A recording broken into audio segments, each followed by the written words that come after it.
أنفسنا ومن سيئات أعمالنا من يهده الله فهو المهتدي ومن يضلله فلن تجد له وليا ولا مرشدا أشهد أن لا إله إلا الله وحده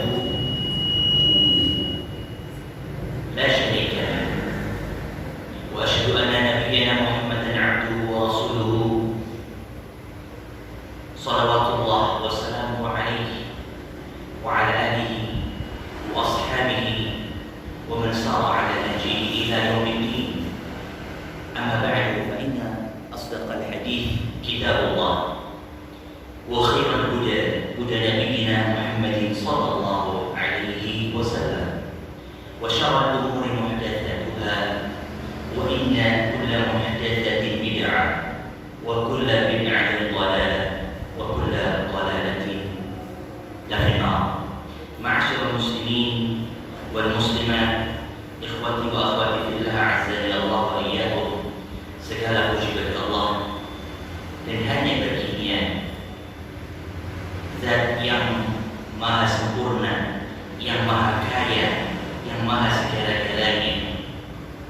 Setiap makhluk yang ada di muka bumi ini semua bertasbih kepadanya, manusianya, jinnya, bahkan hewan-hewannya, bahkan termasuk tanah, airnya, anginnya, seluruhnya bertasbih kepada Allah Subhanahu wa ta'ala.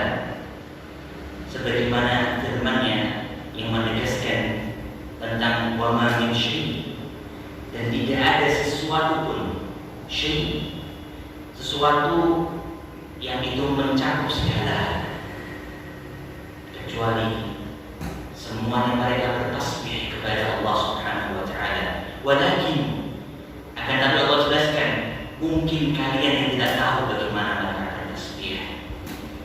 Walakin la ta'lamuna tasbihahum, dan Allah Subhanahu wa ta'ala, kita tidak tahu. Dan pernah dalam beberapa waktu di antara para sahabat yang Allah buat mereka bisa mendengar tasbihnya beberapa makhluk Allah. Di antaranya adalah Abu Darda radhiyallahu anhu, bisa mendengar tasbihnya makanan. Allah buat dia bisa mendengar, dan itu menjadi bukti bahwa semua makhluk, bahkan makanan sekalipun, itu bertasbih kepada Allah Subhanahu wa ta'ala. Maka jangan sampai kita abai, jangan sampai kita sebagai manusia yang Allah beri akal, beri banyak kelebihan kesempurnaan, kita menjadi seorang yang melalai akan bertasbih, mensucikan Allah, memurnikan Allah di dalam segala tindakan, perkataan, dan perbuatan kita, yang mensucikan Allah Subhanahu wa ta'ala. Ma'asyiral muslimin wal muslimat rahimani wa rahimakumullah. Tak lupa juga kita memanjatkan salam penghormatan, salawat dan salam kepada Nabi kita Muhammad sallallahu alaihi wasallam, yang atas segala jalannya beliau curahkan untuk umat ini dakwah Islam, dakwah tauhid itu bisa sampai kepada kita semua. Kita yang duduk di Masjid Al-Syariah ini nikmat yang luar biasa, yang penting kita pertahankan dan kita wariskan. Dan di antaranya, janganlah kita berbelit-belit mendoakan Nabi kita ketika namanya disebut dengan mengucap sallallahu alaihi wasallam, bagian yang terkecil dari mendoakan beliau sallallahu alaihi wasallam. Ma'asyiral muslimin wal muslimat rahimani wa rahimakumullah. Insyaallah pada kajian malam hari ini kita akan mengkaji adab dari kitab Hilyatul Talibul Ilmi karya Syekh Bakar bin Abdullah Al-Zaid rahimahullah ta'ala, yang insyaallah pada pertemuan kali ini telah sampai kita pada pasal yang kelima dari adab seorang penuntut ilmu di dalam kehidupannya yang ilmiah. Dalam kehidupannya yang ilmiah. Pada pertemuan terakhir telah kita bahas bersama tentang dalam kehidupan seorang talibul ilmi itu harus punya cita-cita yang tinggi dalam ilmu. Dia menanamkan dalam dirinya cita-cita untuk punya ilmu yang tinggi. Ya. Dalam keseharian itu harus dia pegang terus. Bahkan sampai kapan? Ya sampai seorang itu menemui ajalnya. Harus punya cita-cita yang tinggi terhadap ilmu. Sudah kita bahas. Kemudian juga telah kita pelajari bersama, yakni memiliki semangat juang untuk mencari ilmu dalam setiap harinya. Hadirnya kita di sini ini pasti mengerahkan usaha kita yang luar biasa.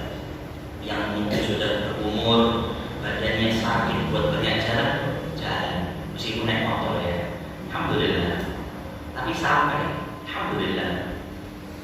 Itu berarti bahwasanya memiliki semangat untuk bisa mencari ilmu, dan ini merupakan itu yang kedua. Dan juga telah kita bahas bersama tentang rehlah, bepergian. Ketika seorang mencari ilmu, dia hendaknya juga tidak hanya terkungkung di dalam tempatnya saja. Dia pergi, dia keluar tempat zona nyamannya. Boleh jadi ke masjid sebelah, agak jauh lagi. Ada majelis ilmu di sana. Kita datang di sana. Lebih-lebih antar kota dan seterusnya ada majelis ilmu. Semangat untuk rehlah itu harus kita buat dalam diri kita. Dan ini juga merupakan ada yang pernah kita sampaikan dalam sebuah kisah, bahwa ada salah seorang sahabat yang mana dia menempuh jarak yang jauh dari kota Nabi Muhammad yang Madinah Al-Munawwarah untuk dia datang ke Masjid Damaskus. Masjid Damaskus yang bertempat di Syria. Kurang lebih itu ribuan kilometer ya. Kalau jalan kaki dulu itu mungkin berhari-hari jalannya. Dan itu tujuannya satu. Sahabat ini ingin mendapatkan hadis secara langsung dari perawinya. Perawinya itu kebetulan adalah Abu Darda radhiyallahu anhu. Sahabat ini rela untuk datang live daripada cuma ingin lihat siaran ulangnya saja misalnya, atau mendengar hasil ringkasannya. Nah, meskipun sama-sama baiknya, tapi ketika dia datang mencari ilmu itu, meskipun hanya satu hadis, keutamaannya luar biasa. Keutamaannya luar biasa. Dan dari situ berbunyi, man salaka tariqan yaltamisu bihi ilman salakallahu bihi tariqan min turuqil jannah. Luar biasa. Barang siapa yang mencari ilmu, yang datang dia pergi untuk mencari ilmu, meniti sebuah jalan mencari ilmu, baik itu benar-benar dia berjalan ya, dengan isi dia jalan ya, makanya dengan cara berjalan, atau dengan hal-hal yang lain metodenya, maka Allah akan memudahkan baginya jalan untuk menuju surga ya. Dengan cara dia dibuat semakin cinta ibadah, akan semakin dibuat dia dekat dengan pintu-pintu surga. Dia lebih tahu daripada yang lain, karena dia rela untuk mencari ilmu itu, bahkan sampai seperti berpergian. Dan itu merupakan ada. Ma'asyiral muslimin wal muslimat rahimani wa rahimakumullah. Insyaallah pada pertemuan kita kali ini kita akan membahas adab yang lain, yakni berkata Syekh Bakar bin Abdul Al-Zaid rahimahullah ta'ala, yang keempat adalah at-tafaqquh bi takhrij al-furu' 'ala al-usul. Memperdalam. Seorang talibul ilmi itu di dalam kesehariannya dia memperdalam. Apa yang diperdalam kira-kira? Ilmunya. Bertafaqquh. Tafaqquh itu dari kata fiqhun, artinya adalah fahmun ya. Sering beberapa mengatakannya fikih, tapi kita lebih suka mengucapkan fikih. Artinya memperdalam, mendalami. Dia menghabiskan waktu dalam seharinya itu untuk dia berusaha mendalami ilmu yang dia pelajari. Dengan dengan cara mentadaburinya, mentafakurinya, mencari korelasinya, dan tentunya mengamalkannya yang paling puncak di situ. Baik. Berkata Syekh, mentafakuhi, mendalami sebuah ilmu dengan cara bitakhrijil furu' al-usul, dengan cara dia mempreteli, mengeluarkan satu persatu cabang-cabang, hasil-hasil atau poin-poin yang dia dapat dari usul, perkara pokok yang dia dapat dari ilmu itu. Mungkin dari Al-Quran satu ayat dia pelajari satu persatu. Kira-kira ini apa saja bahasanya? Hadis, satu hadis dia tambah. Kira-kira apa saja yang bisa aku dapat dari satu hadis yang pendek ini? Bisa dengan cara dia membaca tafsir-tafsirnya, atau dengan cara mentadaburinya, sebagaimana para ulama dahulu dikisahkan tentang mentafakuhi satu ilmu, satu hadis ya. Adalah kisahnya bagaimana Imam Syafi'i dan Imam Ahmad. Suatu ketika Imam Syafi'i ini dikenal sebagai gurunya Imam Ahmad. Pernah Imam Syafi'i itu menginap di rumahnya Imam Ahmad. Ya. Suatu ketika Imam Syafi'i itu menginap di rumahnya Imam Ahmad.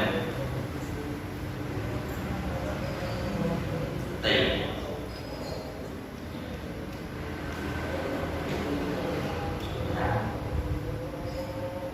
Ya betul. Ya kembali. Jadi Imam Syafi'i pernah suatu ketika itu menginap di rumahnya Imam Ahmad. Dibawa oleh Syekh Muhammad bin Shalih Al-Utsaimin dalam syarah penjelasan dari poin tentang tafakur ini, kami bacakan insyaallah.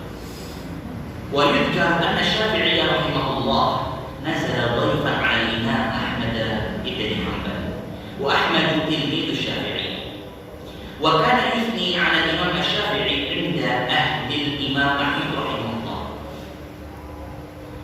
Dan bahwasanya Imam Syafi'i ini seringkali karena dia guru Imam Ahmad dipuji-puji di keluarga Imam Ahmad, anaknya, istrinya pun tahu Imam Syafi'i itu begini, Masya Allah, luar biasa Imam Syafi'i. Sampai suatu ketika menginap itu di suatu malam, faqad jamalahul asya, maka disiapkan hidangan makan malam.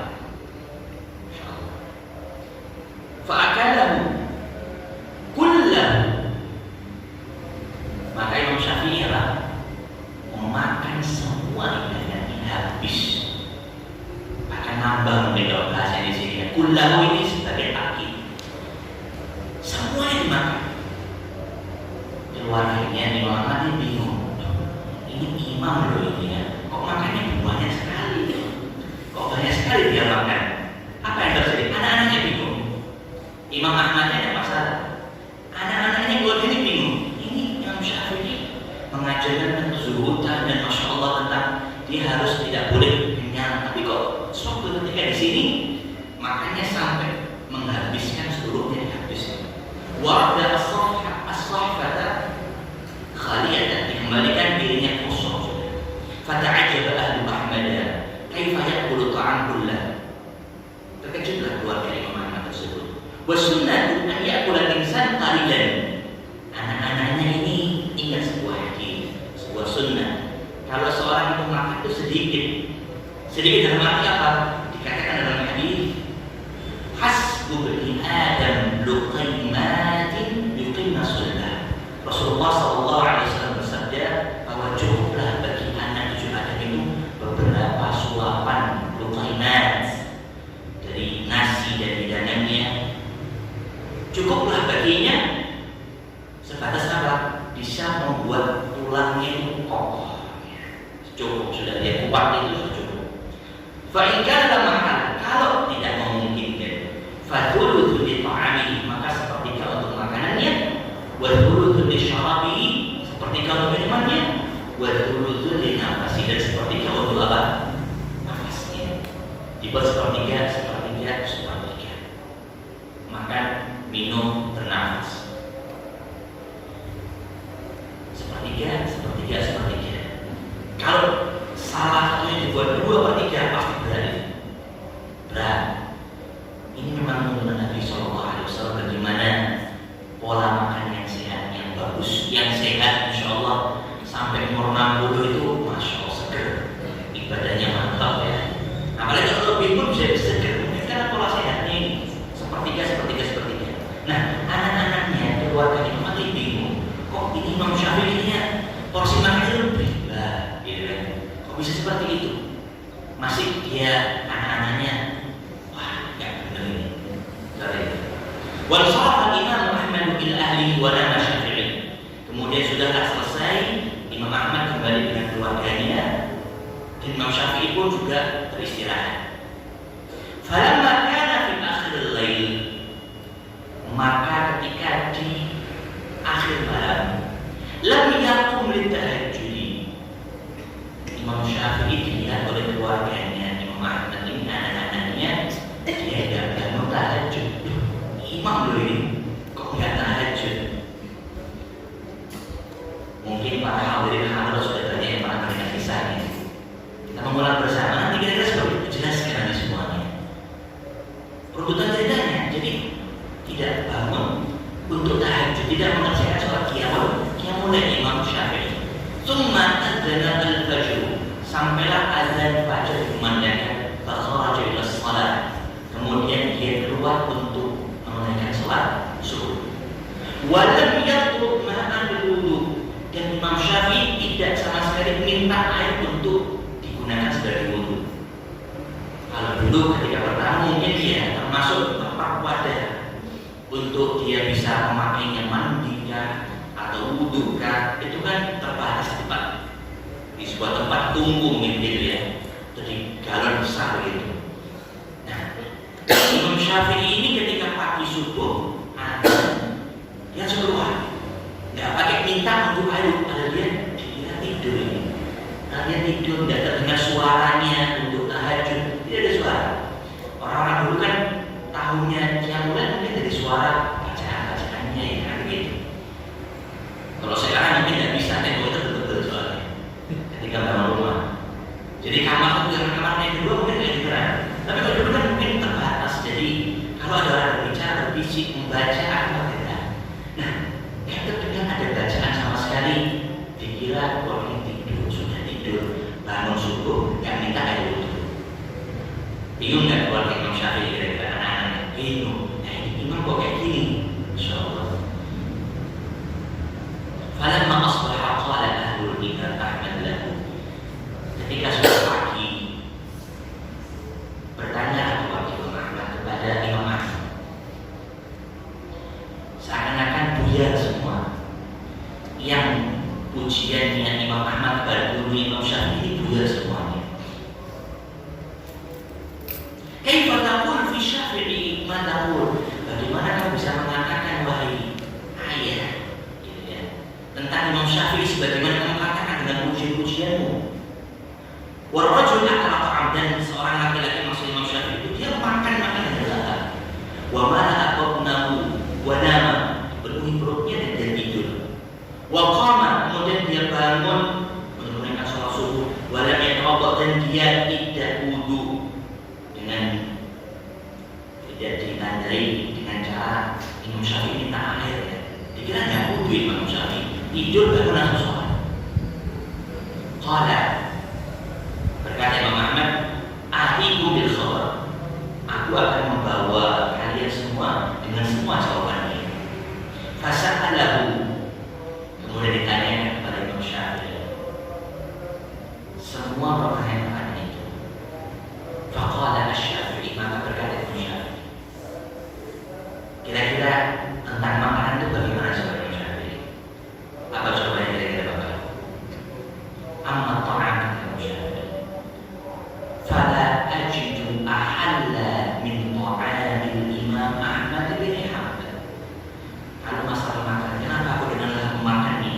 Sungguh aku tidaklah mendapati makanan lebih halal, yang lebih baik dari makanan yang dihidangkan oleh Imam Ahmad yang kita tahu dia seorang yang menjaga keluarganya. Pasti makanan masuknya juga luar biasa dijaga. Maka kalau aku makan dari makan itu, wah, paling zen, paling enak, paling. Fa'aratu an amla batni minhu, maka aku sangat ingin mengisi perutku dengan makanan itu. Ini makanan baik ini. Gak perlu ragu lagi mikir kedua kalinya. Ini dari mana ya kira-kira belinya? Toko yang mana ya? Warung yang mana ya? Ini masaknya itu nanti dari dapurnya gimana ya? Halal dan ya? Sudah tidak perlu khawatir lagi. Muhammad pasti para menjaga. Imam Syafi'i percaya di situ dan yakin. Maka dia makan. Wal insan ahyanan, dan manusia terkadang la ba'sa an yamla'a batnahu, dan memang manusia terkadang pun tidak masalah sesekali untuk mengisi perutnya sampai tidak masalah. Fa Abu Hurairah radhiyallahu anhu, sahabat Abu Hurairah radhiyallahu anhu, yaqulu lahu Rasul, yang Rasulullah berkata kepadanya sallallahu alaihi wasallam, isyrab minal labani, minumlah susu itu. Ini perintah untuk maksudnya Rasulullah kepada Abu Hurairah menghabiskannya, gitu ya. Wa yaqulu la ajidu lahu maslahan, dan aku tidak mendapati hal tersebut makna yang lain, maksudnya dia boleh menghabiskannya itu. Dari hadis yang disampaikan Rasulullah kepada Abu Hurairah saat itu. Baik, intinya sesekali itu boleh, gitu ya. Tidak ada salahnya. Imam Syafi'i juga tidak akan setiap hari seperti itu, tidak. Saking ini pas momentumnya luar biasa, dijamu oleh keluarganya Imam Ahmad bin Hanbal rahimahullah ta'ala. Baik, itu yang pertama. Kemudian yang kedua, ini yang masuk dalam adab pembahasan kita ya, tentang mentafaqquh, memperdalam suatu ilmu. Wa amma kauni lam atahajjad, fali anna tafakkur fil ilmi afdalu min at-tahajjud. Kata Imam Syafi'i rahimahullah bahwasanya aku ini gak tahajud. Kenapa?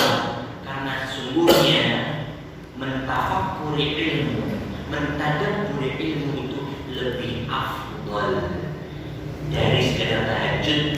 Yang kalau tahajud itu untuk kebaikannya kemana? Pribadi. Tapi kalau mentafakuri ilmu, kebaikannya kemana? Bisa dua, kebaikan dia dapat untuk dirinya dapat, untuk orang lain pun juga bisa dapat, dan tidak terputus kalau terus disampaikan, tidak terputus. Nah, lebih afdal. Jadi malam harinya itu beliau ketika dia kok gak tahajud, kenapa? Sibuk dengan ilmu. Kalau kita sekarang sibuk dengan apa? Bola ya. Kalau pas bola ya bola, kalau pas lagi pemilu ya pemilu, masya Allah, dan lain sebagainya. Kalau sekarang sibuk apa ya? Masya Allah. Semoga Allah sibukkan kita dengan hal yang bermanfaat, khususnya dengan ilmu. Jadi ketika bangun malam itu, mungkin kita kalau lelah dengan qiyamul lail, gak kuat gitu ya, lama-lama apalagi bacaan amal belum banyak gitu kan.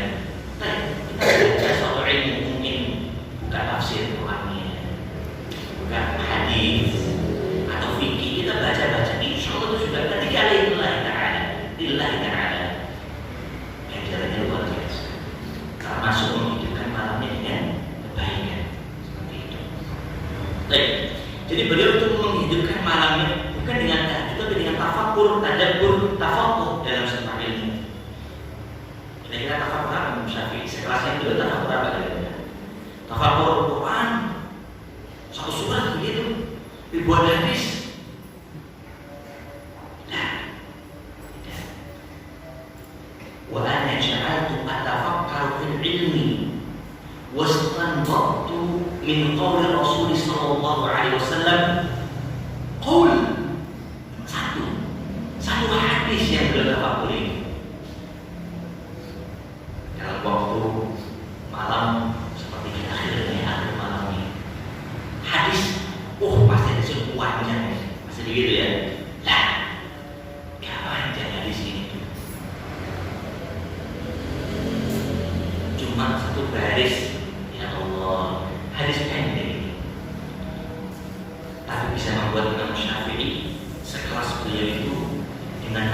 Bukunya itu luar biasa, menghasilkan banyak faedah-faedah. Hadisnya berbunyi apa? Rasulullah SAW bersabda, ketika pernah beliau itu menghibur salah seorang anak kecil, ketika burung yang kesayangan dia meninggal, menghibur dengan ucapan yang singkat sebenarnya. Ya Aba Umair, ma fa'ala al-Nughair. Selesai. Cuma itu, iya itu. Hadis yang sependek itu bisa membuat sekelas Imam Syafi'i rela untuk mentadaburinya karena syarat akan faedah yang luar biasa. Ya Aba Umair, ma fa'ala al-Nughair. Terjemahannya, versi terjemahan kita pakai terjemahan aja. Kalau tafakur seperti beliau ini kita hanya bisa menukil saja. Ya, kita bisa menukil saja. Belum bisa sehebat beliau, rahimahullah taala. Rasulullah SAW bersabda, wahai Abu Umair. Jadi anak yang kehilangan burung kesayangan dipanggil Abu Umair. Ya. Ma fa'ala Nughair, apa yang dilakukan oleh Nughair, yaitu seekor burung tersebut. Jadi seakan Rasulullah itu ingin mengajak berbicara si anak yang kehilangan hewan kesayangan, nggak dibiarkan, tapi ada unsur yang mengajak berbicara, dikasihi anak tersebut, gitu ya. Nah, itu salah satu hikmah kecilnya yang bisa kita tangkap. Tapi Imam Syafi'i yuqalu innahu istanbata minhu, sesungguhnya beliau mengambil faedah dari hadis pendek tersebut akthar min alfi faedah, lebih banyak dari 1000 faedah. Ya. Lebih banyak dari 1000 faedah. 1000 berapa? 1001. Allah mungkin lebih.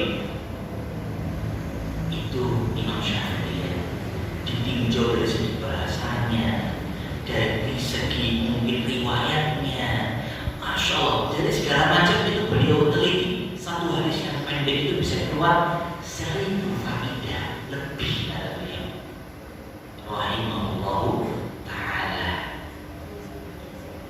Kira-kira sabar gak beliau? Luar biasa sabar. Kita paling dengar satu hadis diulang-ulang gimana? Bosan kan? Wah, jangan besok-besok pakai Ustaz ini. Ustaz diulang hadis itu lagi. Padahal niatnya kita biar bisa mentafakuri bersama, ada faedah baru, ada lagi baru lagi. Allah kaum muslimin wal muslimat rahimani wa rahimakumullah. Agama Islam itu sudah sempurna. Apa yang itu? Hadis Rasulullah yang sahih yang itu. Terus mau gimana lagi kalau kita ulang-ulang? Ya kita ulang terus semakin dalam ilmu tersebut. Gak mungkin kita ambil hadis baru kan? Wah, ya ini baru nih kita ambil. Na'udzubillah min dzalik. Semua hadis Nabi itu sudah tercatat, yang sahih sudah jelas. Kita ambil yang sahih, tinggalkan yang lemah. Jangan cari yang baru, gitu ya. Jangan cari yang baru. Baik, ma'asyiral muslimin wal muslimat rahimani wa rahimakumullah. Itu perkara beliau tidak yang boleh lahir. Yang terakhir, kira-kira kenapa beliau ketika subuhan langsung berangkat, nggak kelihatan kayak mau wudhu, dan ada wudhu tanda dahulu sama sekali nggak ada, langsung berangkat. Kalau kita tidur bangun langsung sholat sah nggak kira-kira sholatnya? Oh tidak sah. Kira-kira Imam Syafi'i sah nggak sholatnya? Nggak berani bilang ya. Mau bilang tidak berkuala, kita nggak tahu ilmunya soalnya. Kaum muslimin wal muslimat, beliau rahimahullah, wa amma qauli lam atawadda hina kharajtu ila salatil fajr,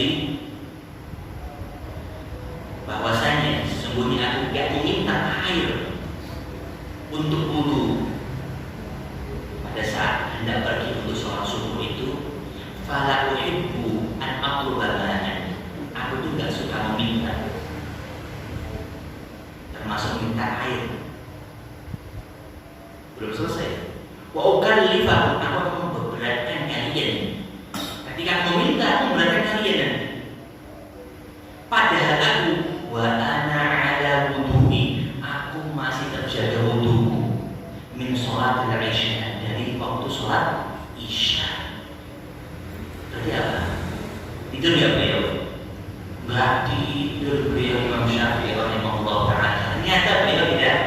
tidur. Jadi setelah makan selesai itu beliau masih terjaga, wudunya dari wudu isya masih terjaga. Dihabiskan malam-malamnya untuk mentadaburi satu hadis yang pendek itu sampai keluar 1000 lebih faedah dari hadis ya Ar-Rahman ma fa'ala nughayr fadzakara dzalika li ahli, maka disebutkan itu semua kepada keluarga Imam Ahmad. Fata'ajjabu, maka mereka semuanya takjub. Masya Allah, ternyata nggak salah apa guru ini ngambil guru, mungkin gitu ya. Ayah guru ini nggak salah, guru Imam Syafi'i luar biasa ternyata. Itulah diantara kisah tentang poin adab di dalam keseharian talibul ilmi itu. Hendaknya dia bertafakur, berusaha memperdalam ilmu yang telah dia dapatkan, ya. Dia keluarkan poin-poin furu' dari usul yang telah dia dapat itu. Dia catat, dia kembangkan. Baik. Mungkin satu hadis sebelum kita ke poin selanjutnya dibawakan oleh Syekh Bakar, satu hadis dari Ibnu Mas'ud radhiyallahu anhu. Anna Rasulullah sallallahu alaihi wasallam qala, Rasulullah sallallahu alaihi wasallam bersabda, "Nafdallahu ra'an sami'a maqalati fahafidhaha wa wa'aha fa'addaha kama sami'aha." Semoga Allah mencerahkan wajah seorang yang dia mendengar ucapanku, yakni hadis. Dia mendengar hadisku, fahafidhaha, lalu maka dia menghafalkannya. Wa wa'aha, kemudian dia berusaha memperdalamnya. Wa'ah itu kalau secara bahasa terjemah mungkin juga diartikan menghafal, tapi jauh dalam bahasa Arab wa'ah itu lebih daripada hifdz. Hifdz itu menghafal, ya katakanlah selesai begitu. Tapi kalau wa'yun itu menghafal dengan pemahaman. Maksud di sini adalah beliau mendoakan pencerahan wajah bagi yang mendengar hadis, menghafal, memahaminya. Ini poin dari tentang bertafakur tadi ya. Fa'addaha, kemudian dia mengamalkannya. Dia mengamalkannya atau menyampaikannya kepada orang yang lain karena saya sebagaimana dia telah mendengar hadis tersebut.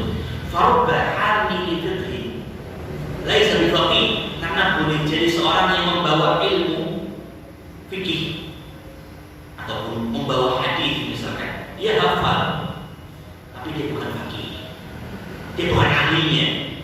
Dia pernah menghafal, bukan ahlinya dia. Betapa banyak seperti itu, ya. Atau banyak yang nggak hafal malah. Yang mana yang banyak kira-kira? Banyak yang hafal atau banyak yang nggak hafal? Masya Allah, banyak yang nggak hafal. Jujur saya pun juga merasa kita ini masih banyak yang hafal. Tapi dikatakan yang menghafal pun dari yang mereka hafal itu ternyata masih banyak di antara mereka bukan orang ahli. Maka ketika dia sampai ke orang lain, warubah hamil fiqh ila man huwa afqahu minhu, ketika dia sampaikan ternyata orang yang disampaikan akan jadi lebih faqih, lebih ahli darinya, dan itu akan semakin menambah pahala untuk dirinya juga. Hadis ini hadis yang sahih, rawahu Imam Ahmad wa Abu Dawud wa Tirmidzi. Baik.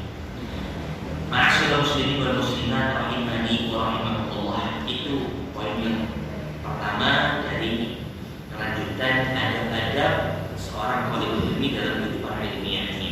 Kemudian yang kedua, kita ambil poin selanjutnya, al-luju'u ila Allah Ta'ala fi talab wa tahsil. Seorang talibul ilmi itu senantiasa bersandar kepada Allah Subhanahu wa Ta'ala di dalam masa-masa mencari ilmu. Dia bergantung kepada Allah, dia bersandar kepada Allah, dia minta kekuatan untuk bisa menghadiri majelis ilmu. Dia minta kepada Allah untuk bisa memahami ilmu yang disampaikan. Dia minta kepada Allah untuk terus ilmunya terjaga sepeninggal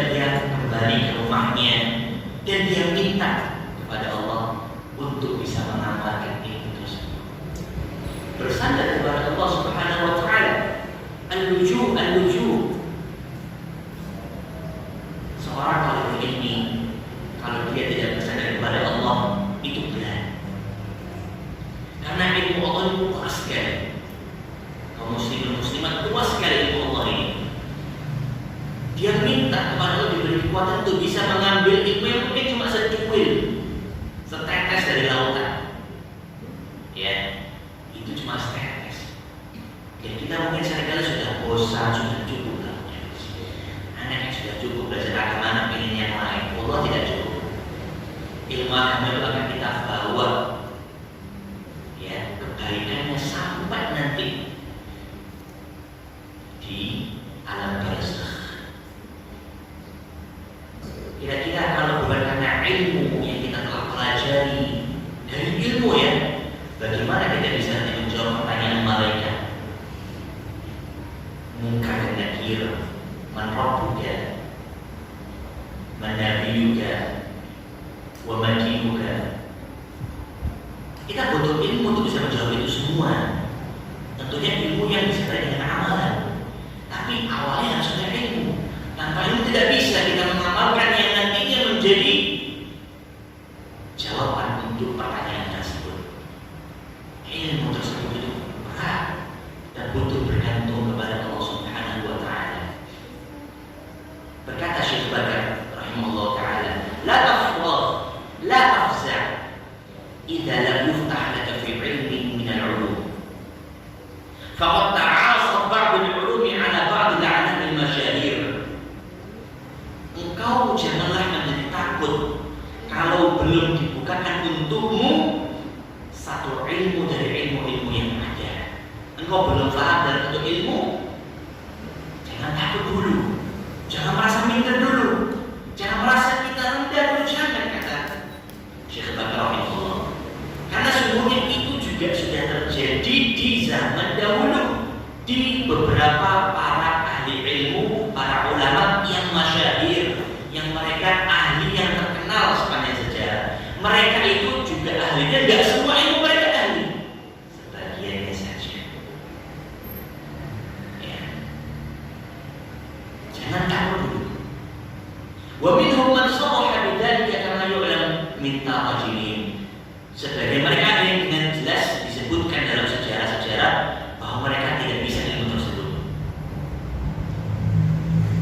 Disebutkan beberapa tokoh-tokoh di sini, di antaranya Al-Asma'i, Ar-Ruhawi, Ibnu Shalah, Abu Muslim An-Nahwi, kemudian Imam Suyuti, dan lain sebagainya. Mungkin tidak terkenal semua, ya. Ini tokoh-tokoh zaman dahulu. Mereka ternyata banyak yang juga tidak menguasai banyak ilmu, hanya fokus satu bidang saja.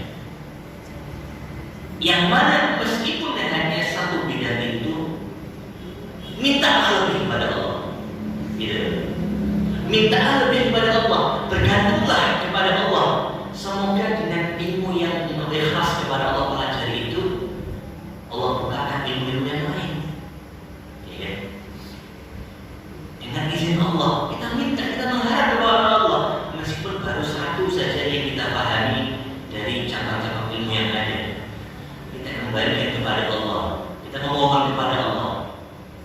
Jangan sudah langsung putus asa. Maksudnya Syekh seperti itu.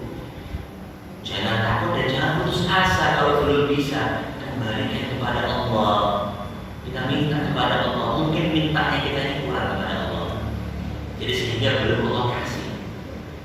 Sebagaimana kalau kita ini kalau manusia, ya, dan tentunya jauh kepada Allah.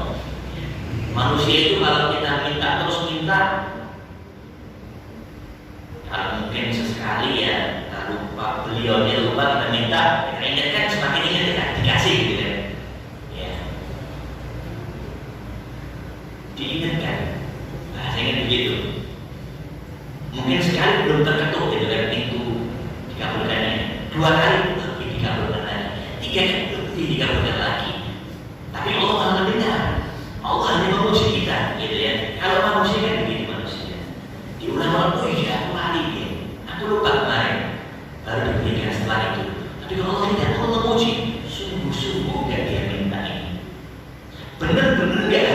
saling minta gitu kan.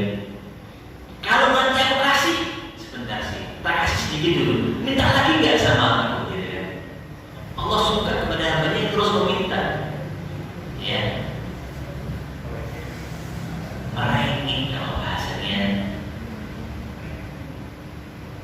Allah Subhanahu wa Ta'ala ketika menggambarkan tentang perkara akhirat, Allah mengatakannya dengan apa? Wasari'u, segera, cepat-cepat. Wabtaghi, keruhlah, mintalah, amallah gitu. Dengan bahasa-bahasa yang kita itu disuruh menggebu-gebu minta, bersegera. Mereka termasuk masalah ini masalah akhirat soalnya. Kemudian kita butuh untuk akhirat kita soal ini. Kita memohon kepada Allah yang semoga dengan kita sering bersandar, rutin, setiap waktu bersandar kepada Allah, Allah akan berikan kepada kita jalan yang tersebut. Dibukakan pemahaman yang belum kita pahami, ya, dimudahkan jalan yang sebelumnya sulit menjadi mudah, ya. Yang sebelumnya jalan hadir sekarang jadi hadir.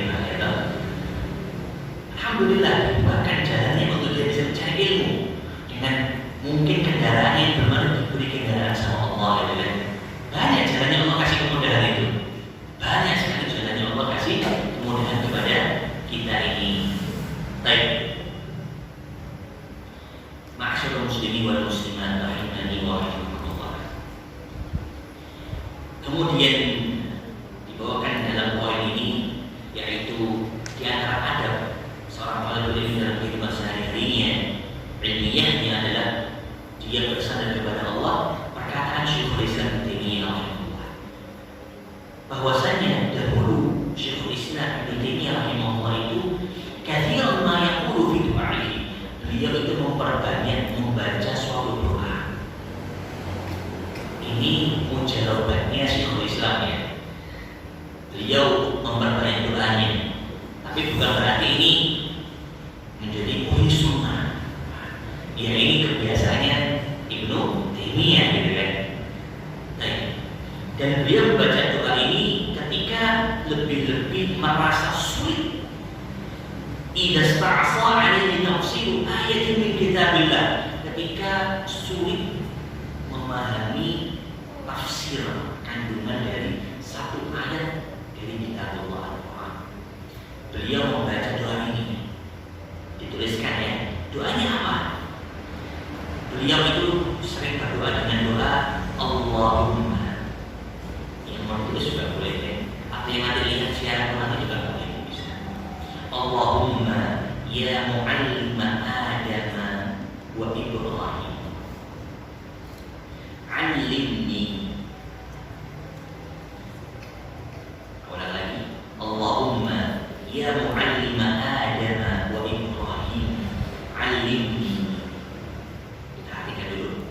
Ya Allah, Zat yang telah mengajarkan Adam dan Ibrahim. Tapi kita ada diajari oleh Allah langsung. Diajari apa? Al-asma'a kullaha, yang katanya malaikat merasa mampu, ya. Ternyata mereka tidak bisa dikasih ilmu sama Allah. Yang dikasih ilmu siapa? Malaikat. Allah ajarkan al-asma, nama-nama semuanya. Dan diambil faidah dari ayat ini. Insyaallah. Ini di pause dulu ya. Insyaallah kita tunggu adzan saja. Barakallahu fikum.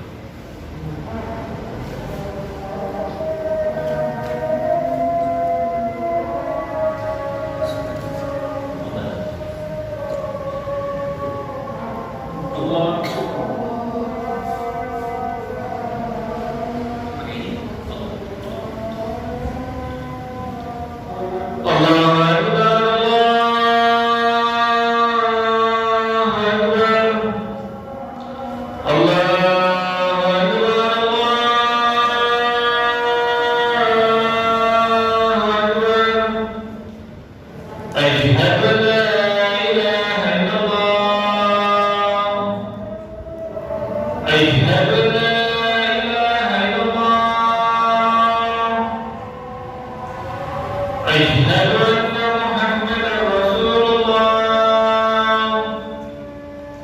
أشهد أن محمدا رسول الله. حي على الصلاة، حي على الصلاة، حي على الفلاح، حي على الفلاح. الله أكبر، الله أكبر، لا إله إلا الله.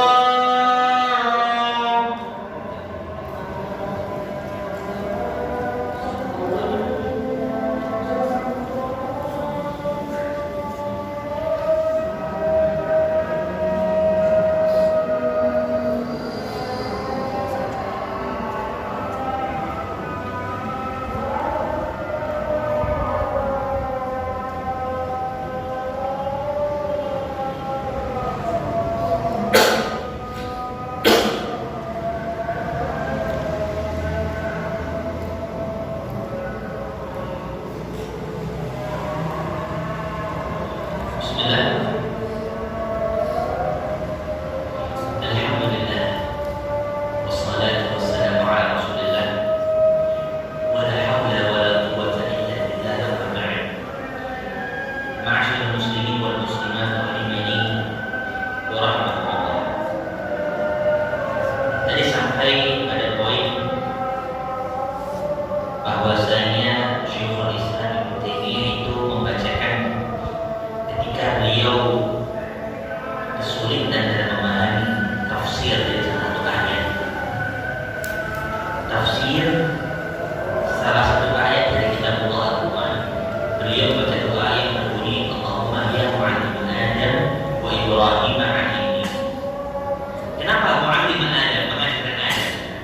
Bahwasanya dalam Al-Quran surah Al-Baqarah ayat yang ke-31 Allah Subhanahu wa taala berfirman dengan tegas bahwa Allah mengajarkan Adam wa 'allama Adam al-asma'a. Lafaznya tegas, wa 'allama, dan telah Allah ajarkan kepada Adam al-asma'a kullaha, nama-nama dikasih kullaha, takkid, semua nama-nama diajarkan kepada Nabi Adam. Bukan cuma 1, 2, 3, tidak, banyak di sini maksudnya ya. Tsumma 'aradahu 'ala al-malaikati faqala anbi'uni bi asma'i haula'i in kuntum shadiqin. Kemudian dipamerkan kepada malaikat. Dikatakan kepada malaikat, kabarkanlah kepada wahai malaikat-malaikatku tentang nama-nama itu kalau kalian termasuk orang-orang yang percaya. Maksudnya dengan keyakinan kalian itu bisa sebagaimana Adam. Jawabannya apa? Qalu subhanaka la ilma lana illa ma 'allamtana innaka antal 'alimul hakim.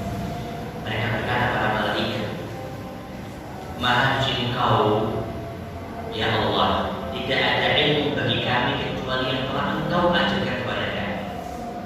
Sesungguhnya Engkau adalah Zat yang Maha mengetahui, Al-Alim, dan Maha bijaksana Al-Hakim. Ada sedikit faedah tambahan tentang maksud dari al-asma' di sini.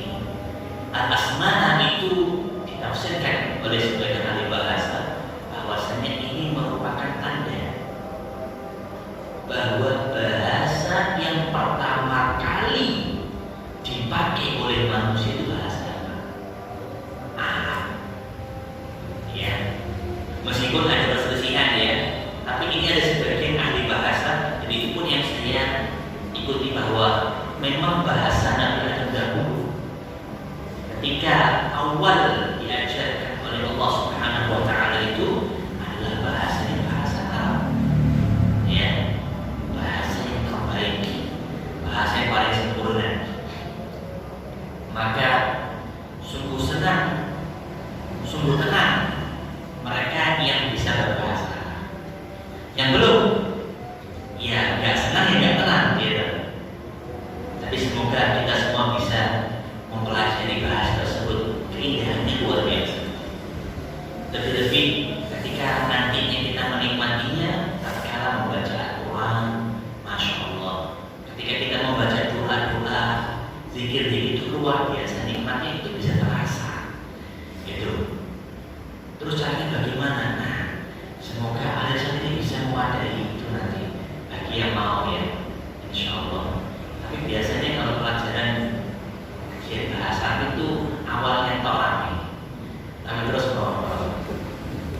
Yang di Kediri juga sama ya dia. Sama di Kediri dulu rame awalnya aja. Tapi ketika mulai berjalan sudah mulai orang. Tapi insya Allah kalau berkorban tetap jalan aja. Terus nanti insya Allah itu balik. Tapi kalau gurih juga kapal, ya sudah selesai, nggak ada lagi belajar bahasa Arab. Baik, kembali kepada doa yang diucapkan oleh Ibnu Taimiyah tadi. Ada tambahan sedikit lagi yang beliau biasa baca. Wa ya mufahima Sulaiman fahimni, dan zat yang telah memfahamkan ya Nabi Sulaiman, maka jadikanlah diriku juga paham terhadap Al-Quran yang sedang dipelajari. Karena beliau konteksnya membaca itu karena sudah memahami Al-Quran ya. Sebagaimana kau memahamkan Sulaiman dengan bahasa-bahasa semua makhluk ya, bahasa angin, bahasa hewan-hewan, termasuk dalam Al-Quran kisahnya luar biasa. Alaihi salatu wassalam, bal alaihi wassalatu wassalam, semuanya nabi-nabi yang mulia. Ini doa yang beliau Ibnu Taimiyah sampaikan, bacakan. Allahumma ya mu'allim Adam wa Ibrahim alimni, wa ya mufahima Sulaiman fahimni. Pendek, tapi masya Allah ada bobotnya di situ. Karena doanya seorang ulama ini ya, milih kata kan juga hati-hati, nggak asal gitu ya. Insya Allah. Baik, ikhwani wa akhwati fillah, Bapak Ibu kaum muslimin wal muslimat rahimani wa rahimakumullah. Mungkin ini ya, ini sudah larut dari Isya sudah, ditambah lagi takutnya lupa. Atau satu lagi poin pendek, insya Allah satu lagi aja penutup. Karena ketemunya juga 6 bulan sekali, ngaji 5 Kamis itu 3 bulan sekali. Kalau enggak pas udah dari, itu pun kalau pas semuanya sehat ya enggak ketemu ya. Cuma berdoakan ustadznya yang ini enggak sehat, insya Allah sehat semuanya. Semuanya ilmunya barokah insya Allah. Satu lagi insya Allah sebagai penutup, beliau menyebutkan sebagai adab yang ini adalah junnatu thalibil ilmi. Ini perisai seorang talibul ilmi di dalam kehidupan sehari-harinya. Seorang talibul ilmi harus punya perisai ini. Ini perisai yang harus dia bawa setiap hari. Kalau nggak dia bawa, tembus itu serangan iblis itu nanti dan balantaranya. Kira-kira perisai apa kira-kira? Apakah al-tulis? Bukan, bukan tulis. Kira-kira perisai apa? Ada yang tahu? Menghafal? Bukan. Kira-kira apa perisainya? Istiqomah? Bukan, kebetulan bukan. Bagus-bagus, bukan itu yang dimaksud oleh Syekh di sini. Perisainya adalah sebuah ucapan. Ucapan apa kira-kira? Ucapan apa? Allahu Akbar, takbir. Bukan. Ucapan yang mungkin tidak kita sangka. Ucapan subhanallah, bukan. Jadi kita sangka ucapannya adalah 2 kata. Kata Syekh, junnatul alimi la adri. Ucapan la adri. Sudah tahu ini? Ada yang belum? La adri itu artinya saya tidak tahu. Seorang talib harus pintar, dia harus ngerti dia tentang maksud tidak tahu. Jadi dia berhenti ya, di saat dia tidak tahu dia berhenti, bukan melampaui batasnya. Ucapan la adri dalam bahasa Arab, dalam bahasa kita saya tidak tahu, atau bahasa lebih syar'i Allahu a'lam ya, lebih syar'i Allahu a'lam. Ini penting untuk seorang talib ilmu miliki. Bahkan dikatakan oleh Syekh di sini bukan sebagai talib, junnatul alim. Perisainya seorang alim. Syekh membahasakannya bukan untuk talibnya saja, tapi untuk alim sekalipun Seorang ulama sekalipun harus pintar-pintar dia tahu. Kalau nggak tahu, apa sulitnya? Ringan, nggak capek mengucapkannya. Saya tidak tahu, afwan. Dan kalau kita berbicara dalam sejarah para imam kita dulu, termasuk Imam Ahmad bin Hanbal yang kami ingat kisahnya beliau rahimahullah taala. Beliau itu kalau di sebuah majlis, ketika sudah menyampaikan hadis-hadisnya, sampailah pada masalah tanya jawab. Dari ratusan pertanyaannya, yang beliau jawab cuma beberapa saja. Yang lainnya apa? Allah Ta'ala. Apakah beliau benar-benar sebodoh itu? Astagfirullah, tidak kita mengatakan seperti itu. Tapi beliau ketika menjawab itu dengan jelas dalilnya tegas, ya ini. Kalau beliau mengatakan ada itu masih beliau hanya sebatas persangkaan. Beliau kalau belum tegas dalilnya itu sampai yang ini belum dijawab oleh beliau. Itu Imam Ahmad bin Hanbal rahimahullah taala. Kalau kita harus tahu dikit ya sosok guru ya, mengatakan, mengucapkan, Masya Allah, kita ini lebih lemah dari beliau, jauh sekali. Maka sebenarnya kita lebih butuh. Kita yang sekarang ini lebih butuh. Oh, enggak, anak punya AI, ChatGPT anak punya, anak pintar sekarang bisa tanya langsung, kamu jawaban bla bla bla bla bla. Itu bukan antum yang jawab. Ya, itu Syekh Google. Nah, itu bukan antum yang jawab. Dan belum tentu kesimpulan yang dia bawakan, alat itu ya, aplikasi itu ya, atau semisal itulah, itu benar-benar sesuai dan tepat sebagaimana yang digariskan. Karena ilmu din ini bukan dirobot, ya. Tidak bisa. Tapi dari manusia yang mengerti kapan ada saat-saat yang mungkin ketika pertanyaan itu dijawab sesuai dengan kondisi situasi dan lain sebagainya. Dan ilmu itu disampaikan dari lisan ke lisan. Itulah dasarnya, itulah umumnya. Bukan yang sabar, praktis sekarang itu jangan sampai kita terti.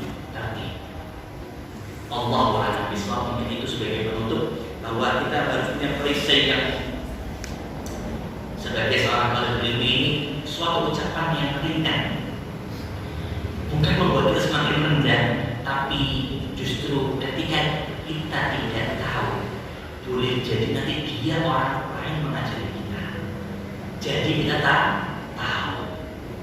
Ya, baik. Wallahu a'lam bishawab. Mungkin itu yang bisa kita kaji dalam